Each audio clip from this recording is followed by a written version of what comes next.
నమస్కారం అండి. SB news 9550కి స్వాగతం సుస్వాగతం. ఏ రోజు వార్త ఆ రోజు మనకు అప్డేట్ కావాలంటే ఎస్బీ న్యూస్ 9550 ఛానల్ను మీరు సబ్స్క్రైబ్ చేసుకుంటే ప్రతిరోజు వార్త మీకు అప్డేట్గా ఉంటుంది.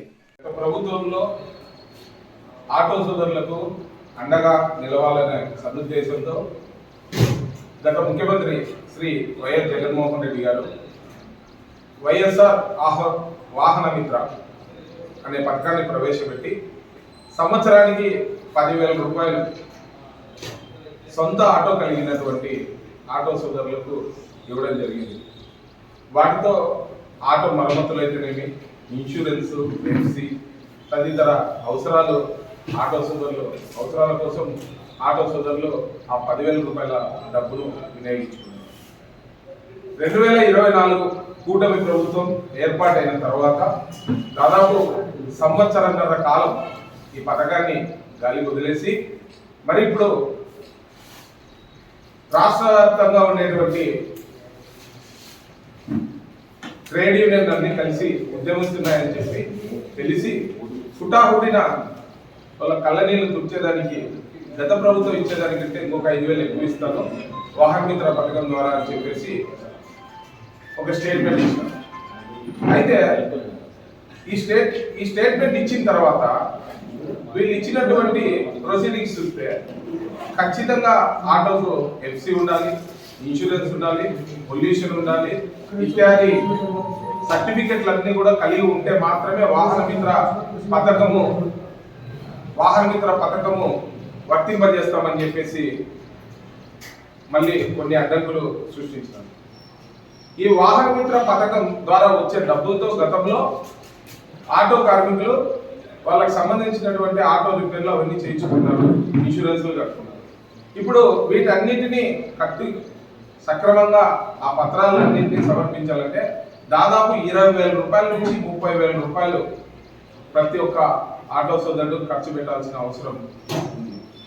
కేవలం పథకాలు ఇస్తున్నాం, మేము సూపర్ 6 అమలు చేస్తున్నాం, సూపర్ 6 సూపర్ హిట్ అని చెప్పేసి చంద్రబాబు నాయుడు అనుకో భజన చేయడమే తప్పితే దాదాపు ఈ అర్హులందరినీ కూడా తగ్గించేసి సగానికి సగం చేసి వీటన్నిటిని కూడా కోతలు విధించే పరిస్థితి ఈరోజు చూస్తున్నాం.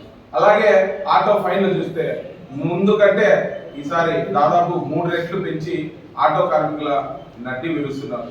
అలాగే ఉచిత బస్సు తీసుకొని వచ్చేసి ఉచిత బస్సు ఎవరు అడిగారు? ఆడవాళ్ళకు ఫ్రీ బస్ అన్నారు. అదొక వేస్ట్ పద్ధతి. ఎందుకంటే ఇంట్లో ఉన్న ఆడవాళ్ళు ప్రయాణించడం చాలా తక్కువ. ఆ ఉచిత బస్సును ఇచ్చే బదులు చంద్రబాబు నాయుడు ఈరోజు నేను సూటిగా ప్రశ్నిస్తున్నా, ఉచిత వైద్యం ఎందుకు అందివ్వలేదు? ఉచిత విద్య ఎందుకు అందివ్వలేదు? ఇప్పుడు గతంలో జగన్మోహన్ రెడ్డి నాడు నేడు స్కూళ్ళ పేరుతో గవర్నమెంట్ స్కూళ్లను కార్పొరేట్ స్కూళ్లకు ధీటుగా తీసుకొని వెళ్తే ఇప్పుడు ఆ స్కూళ్లను నిర్వీర్యం చేసే పరిస్థితి. అంటే ప్రజలు ఎలాగైనా పోని కార్పొరేట్ శక్తులు మాత్రం వాళ్ళు ఇంకా కోట్లు సంపాదించుకునేదానికి మాత్రం ఈ చంద్రబాబు నాయుడు వాళ్ళకు రోడ్లేసి వెల్కమ్ చెప్తున్నారు. ఈ వాహన మిత్ర పథకం ఆటో ఉన్న ప్రతి ఒక్క కార్మికుడికి నిబంధనలు లేకుండా ఇవ్వాలని చెప్పేసి ఈరోజు వైఎస్ఆర్టీసీ డిమాండ్ చేస్తుంది. ఒకవేళ అలా ఇవ్వకోకుండా మీరు కోతలు విధించే ఇది జరిగితే మాత్రం ఖచ్చితంగా వైఎస్ఆర్టీసీ మిగతా ట్రేడ్ యూనియన్లను తర్వాత ఆటో కార్మికులు అందరినీ కలుపుకొని రోడ్డెక్కి మిమ్మల్ని నిలదీసే పరిస్థితి వస్తుందని చెప్పేసి ఈ సందర్భంగా తెలియజేశారు. కూటమి అనే ఒక ప్రభుత్వము ప్రజలను వెన్నెముక విడుస్తూ ప్రజలను నడ్డి విడిచే విధానాన్ని మొదలుపెట్టింది. దీంట్లో భాగంగా ఏదో ఒక చిన్న సాంగ్ చెప్పాలంటే పులికి వాతలు పెట్టినట్టు పిల్లికి వాతలు పెట్టినట్టు జగన్మోహన్ రెడ్డి ఆటో వాళ్ళకు 10,000 ఇచ్చే నేను 15,000 ఇస్తా అని చెప్పారు. అయ్యా చంద్రబాబు నాయుడు గారు, జగన్మోహన్ రెడ్డి ఇచ్చిన 10,000 రూపాయలు ఆటో వాళ్ళకు సంబంధించి ఇన్సూరెన్స్, ట్యాక్స్, ఎఫ్సీలను వాళ్ళకు పెండింగ్లు ఉన్నది దానిని కట్టుకోవడానికి మీరు ఇస్తున్న 10,000 రూపాయలు మేము తినే బొచ్చులో మట్టి వేయడం అంటే పూర్తిగా ఆటో యొక్క కార్మికుల కుటుంబాలు రోడ్డు మీద పడడానికి నిర్ణయించుకున్నారా? ఈరోజు మేము ఉచిత బస్సులకు మేము ఎక్కడ వ్యతిరేకం కాదు. నువ్వు ఉచితాలు ఏమి ఇవ్వాలి? ఈ పొద్దు ఆరోగ్యశ్రీ వలన రోడ్ల మీద పడి ఆరోగ్యశ్రీ లేదని చెప్పి బోర్డులు పెట్టే వ్యవస్థ ఉంది. ప్రైవేట్ కాలేజ్ నారాయణ చైతన్య కాలేజీలో ఆటో కార్మికులకు 3 లక్షలు 4 లక్షల రూపాయలు లేకుండా ఉచితంగా ఇవ్వండి, ఒప్పుకుంటాం. లేదంటే 20% లెక్కన ఒక సబ్సిడీ ఇవ్వండి. కానీ ఈరోజు ఆటో కార్మికులు ఒక కుటుంబంలో 4 ఉంటే ఈరోజు రవాణా వ్యవస్థలోని కీలకంగా ఉన్నది ఏదైనా ఉందంటే ఆటో మార్గం. ఆటో కార్యక్రమం అంటే వాళ్ళ బిడ్డలు చదివించుకోవడానికి దొంగతనాలు రౌడీజం మానేసి ఫ్యాక్టరీ లేకోకుండా కష్టపడి ఆటో కార్మికులు తోలుకుంటా అంటే ఈ రోజు నువ్వు ప్రైవేట్ వ్యవస్థలతో ప్రైవేట్ బస్సులు నడిపించాలనే విధానంతో నువ్వు ఫ్రీ ఉచిత పథకం పెట్టావు. దానివల్ల ఎవరికి మేలు జరుగుతుందో తెలుసా?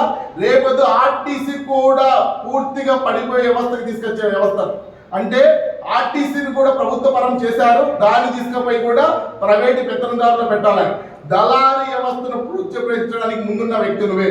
దానికి ఎగ్జాంపుల్ 80% కంప్లీట్ అయిన మెడికల్ కాలేజ్ పొద్దు దళారీ వ్యవస్థలు అంటే ప్రైవేట్ పరం అప్పచెప్తున్నాం. అంటే మాకు చేత కాదు మేము చేసుకోండి అని ప్రైవేట్ పరం అప్పచెప్తున్నాం. మీకు గుర్తుందా, వైఎస్ఆర్ కాంగ్రెస్ పార్టీ 3 సంవత్సరాలు పరిపాలించింది. నిజంగా కోవిడ్ కాలంలో మీ ప్రభుత్వం కూటమి ఉంటే ప్రతి జిల్లాలో కూడా 1,00,000 మంది చచ్చిపోయేవారు. ఎందుకంటే అప్పట్లో మేము కోవిడ్లలో అడిగినా కూడా ఏం చేయలేమని ప్రైవేట్ వ్యవస్థ నడిపించలేము ఆక్సిజన్ లేక. నిజంగా ఆ ప్రభుత్వం ఉండబట్టి లక్షల మంది ప్రాణాలు కాపాడుకోని జీవన ఉపాధిలో కూడా 10,000 వేసిన జగన్మోహన్ రెడ్డి గారిని కాదని ఈ రోజు నువ్వు 10,000 15,000 రూపాయలు పూర్తిగా ఆటో కట్టలేని పరిస్థితి ఎట్లా కట్టుకుంటారండి?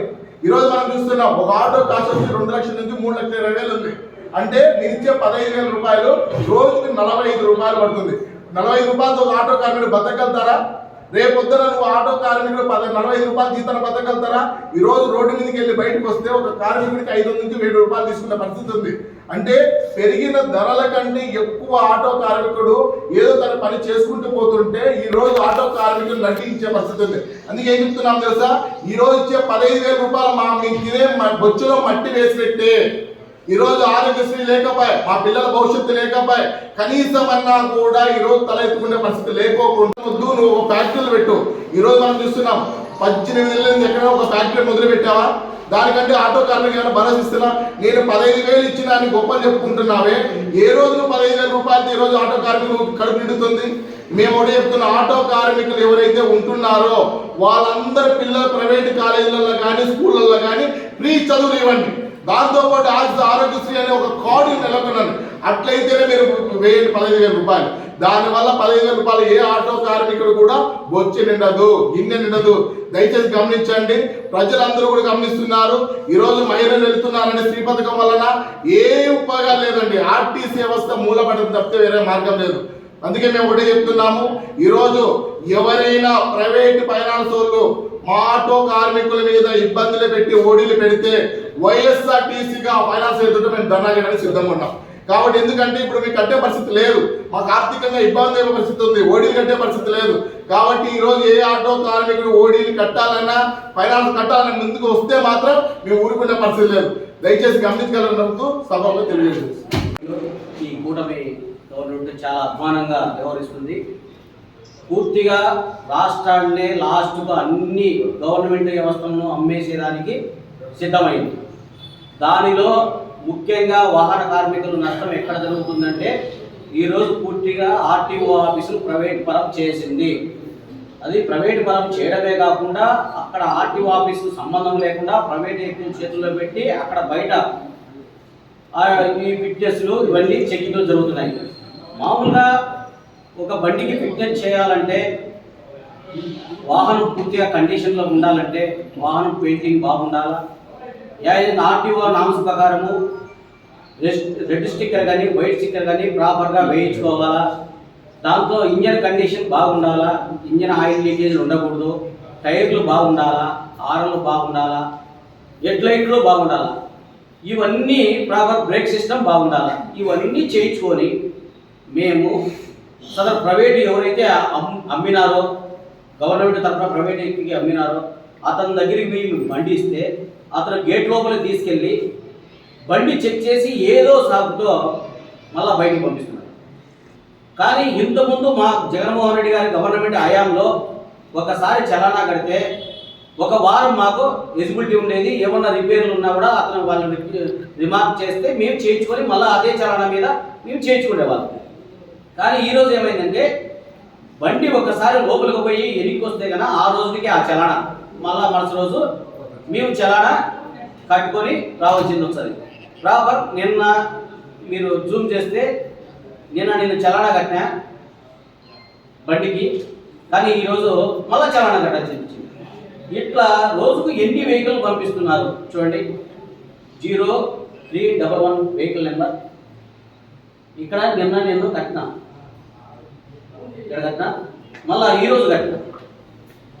ఈ విధంగా ఒక్కొక్క వెహికల్కు 3-4 సార్లు ఎనికి పంపిస్తున్నారు. సదరు ఆటో కార్మికులు కానీ క్యాబ్ కార్మికులు కానీ ఈ విధంగా అన్నీ తయారు చేసుకొని 20,000 30,000 పెట్టుబడి పెట్టి బండికి మేము చలానాలే ఈ విధంగా కట్టుకుంటాం. 3 రోజులు 4 రోజులు ఏదో వర్క్ ఏదో సాగుతో నీకు ప్రైవేట్ పరం చేసిన దానికి డబ్బులు రావాలని ఎనికి పంపిస్తుంటే మేము ఏ విధంగా జీవించాలి? సరే ఒక్క ఫిట్నెస్ మాత్రమేనా? మేము ఇన్సూరెన్స్ కట్టుకోవాలన్నా, మా ఫ్యామిలీని పోషించుకోవాలన్నా, కరెంటు కట్టుకోవాలన్నా, పిల్లలు చదివించుకోవాలన్నా, మేము కిట్టు తినాలన్నా, మేము ఏ విధంగా బతకాలా? ఈ విధంగా ఈ కుట్రపూరితమైన కూటమి గవర్నమెంట్ వ్యవహరించడం మా కార్మిక సంఘాలు పూర్తిగా దీన్ని వ్యతిరేకిస్తాయి. ఇదే విధంగా రాబోయే కాలంలో మీరు కన చేస్తే మేము ఖచ్చితంగా రోడ్ల మీదకి వస్తే ధర్నాలకు సిద్ధమవుతాం. కూటమి గవర్నమెంట్ దించడానికి కూడా మేము సిద్ధమవుతాం. కానీ ఈరోజు వైఎస్ఆర్టీసీ నుండి జగనన్న సైనికులు దేనికైనా సిద్ధమే పోరాటాలతో మేము ముందుకు వచ్చిన వాళ్ళం. మాకు పోరాటాలు మాకు కొత్తవి కాదు. మీరు మమ్మల్ని తల ఉంచి మా దగ్గర నుంచి డబ్బులు వసూలు చేయాలని చూస్తే ఖచ్చితంగా ఈరోజు మీరు ఏ విధంగా రోడ్ల మీద తిరగలేరు. మీరు నాయకులు చెప్పుకొని ప్రజల ముందుకు పోలేరు. మేము గంటాబలంగా చెప్తున్నాం. మీకు ఇప్పటికైనా తస్మాత్ జాగ్రత్త. ఇప్పటికైనా మీరు దాన్ని సడలించుకొని గవర్నమెంట్ ప్రాపర్ నీకు అడ్మినిస్ట్రేటివ్ కదా, మీరు అడ్మినిస్ట్రేటివ్లో తిట్ట 15 ఏళ్ళు 20 ఏళ్ళు 15 ఏళ్ళు విజన్ ఉంది, 20 ఏళ్ళు విజన్ ఉంది, 40 ఏళ్ళు విజన్ చెప్పుకుంటారు. కానీ ముందుకు వస్తాం. కానీ ఈరోజు ఏపీఎంటీసీ ప్రైవేట్ పరం చేసినారు, ఎక్కడ ఉన్న ఆర్టీఓ ఆఫీసులు అమ్మేసినారు. ఈ విధంగా జరిగితే మేము ఖచ్చితంగా రోడ్ల మీదకి వచ్చి మిమ్మల్ని వ్యతిరేక పోరాటాలు చేయడం మేము సిద్ధంగా ఉన్నాం. మా కార్మికుల న్యాయం జరిగేదాకా మా జగనన్న మా ఎంట ఉంటాడు. మీరు దానికి ఎంతకైనా సిద్ధం తెగిస్తాం. అది మీరు ఖచ్చితంగా ఇప్పటికైనా మీ నిర్ణయాలు మార్చుకోండి, కార్మికులకు హెల్ప్ చేయండి. ఒకవేళ కూడా మీరు న్యాయం చేసే పద్ధతి లేకపోతే మీరు సైలెంట్గానే ఉండండి. నా జగనన్న గవర్నమెంట్లో మీరు ఎఫ్సీలు చేసుకోండి, మీరు ఇన్సూరెన్స్లు చేసుకోండి, ట్యాక్సులు కట్టుకోండి. ఫస్ట్ డబ్బులు వేసి తర్వాత మేము చేర్చుకోగలిగినాం. ఈరోజు మీరు కట్టండి మేము వేస్తాం అంటే మా దగ్గర వసూలు చేసుకొని మీరు వేసే పద్ధతి అయితే మేము మా చేతుల్లో డబ్బులు ఉంటే మేము కట్టుకోలేకనా? ఖచ్చితంగా ఇది మీరు ఇప్పుడైనా ఈ నిర్ణయాన్ని వెనక్కి తీసుకోండి. ప్రాపర్ మా కార్మికులు ఎక్కడ ఏం జరిగినా కూడా మేము పోరాటాలకు సిద్ధమని మరి మీడియా పరంగా తెలియజేస్తున్నాం. ఓకే.